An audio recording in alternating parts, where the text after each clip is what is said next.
Where do you start? You start right here. And when do you start? You start right now.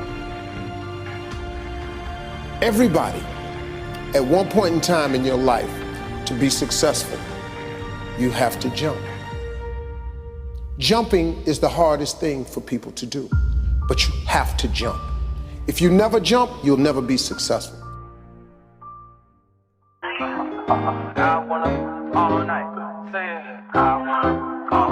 Hello, stranger. Where do you get started and how do you journal? To get started with journaling, I would recommend start journaling every day, which is how I started. I started journaling every day, whether that was about my day, about my weekend, or something that I thought about, or something that I just had in mind. I made journaling kind of like a chore. I would either journal in the morning or journal before I go to bed. And basically, I started journaling every day to get in the habit of journaling and get in the habit of writing stuff down. But sometimes every day you just don't have anything to talk about, anything to journal about and write about, and that is okay.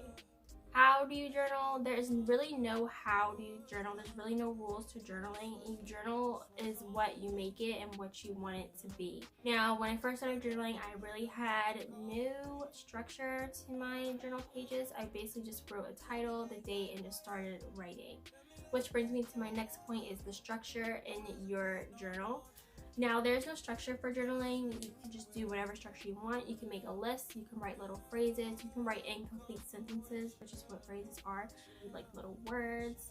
You can also write it in paragraph form, like a whole essay, which is how I do it. I write it in paragraph form or complete phrases, sentences, whatever. Anyway, there's really no structure to how you create your journal. Some people do like it to be structured and organized. The structure is what you make it. But also, I feel like that also depends on like the type of journaling that you're doing. So there are also different types of journals. You have a bullet journal, which tracks your habits and like your plans. You can also do a fitness journal, which tracks exercises as well as like what you've eaten. You can also do a food journal, or you could do like a recipe book, write down recipes, so then that recipe book can possibly get passed down to generations. You could also just do like an art journal, just draw every day. Find what journal works for you. I did try a bullet journal, but my schedule is not full enough. I don't have enough going on in my life to write a bullet journal. So I switched the type of journals that I did. So basically for my journal, I basically just write down my thoughts.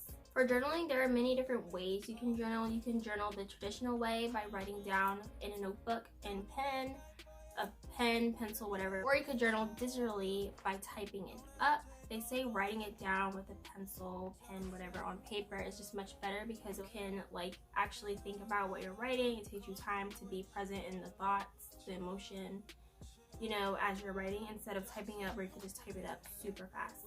You can do to get you a bit more interesting or make your journal entries look a bit more appealing. You can also use markers and pens.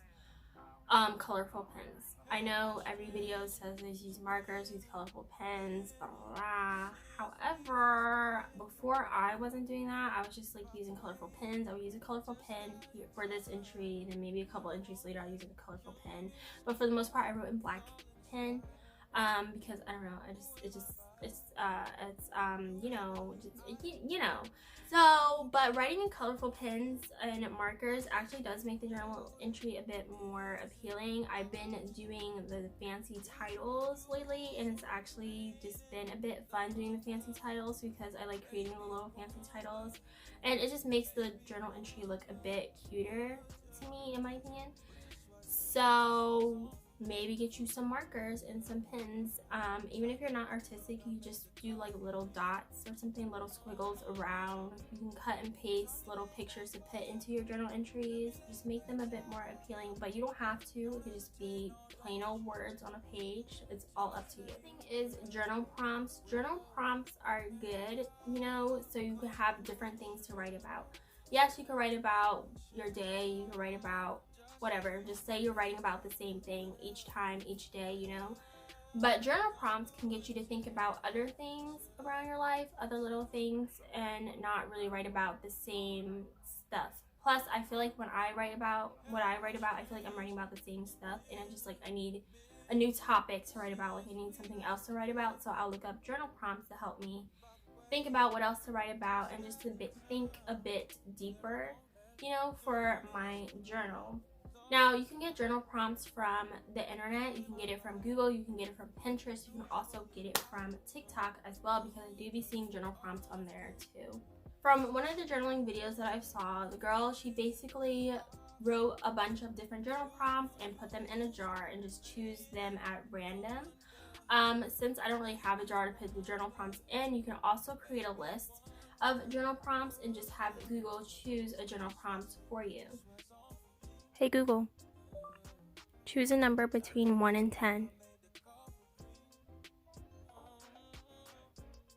Choose a random number. 1.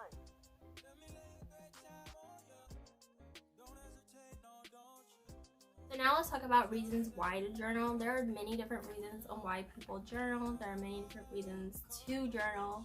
For me, I journal because I just want to let stuff out of my head. You know, I have like an endless amount of ideas in my head, just an endless amount of thoughts in my head. So I journal just to like rant about what's in my head and just write about what's in my head and just to let it go. You can also journal to rant, you know, let things out of your head. You can also journal to empty your thoughts. You can journal as use your journal as like a safe place, because you just feel like you have no one else to talk to, you know, so your journal could be like your best friend, your safe space of where you can write down those thoughts. There are benefits to journaling, and one of the benefits to journaling is to relieve stress, or just, it can just be relieving in general. Just letting it out and keeping it all bottled up inside is just not good for you. So letting it out onto a piece of paper, even if it's not venting to somebody, but letting it out, it just helps so much, and it can just be so relieving, and you can just feel a bit lighter. And that is all that I have for journaling. So if you started a journal and then abandoned it, pick it back up. Don't quit. Stick to it, okay? Don't quit. Stick to it. I feel like that rhymes, you know? But pick it back up. Start journaling again, or just start journaling. Try it, you know, try to stick to it. Get in the habit of journaling, okay? I recommend journaling, and if a therapist recommends journaling, by the way, I'm not a therapist at all, nor I claim to be, but if a therapist recommends journaling, it must work, okay? It must be helpful, it must be beneficial. So I really do recommend journaling. Journaling is fun, and you should really try it and really stick to it, and I believe in you to journal, okay? You've got this. Okay, bye.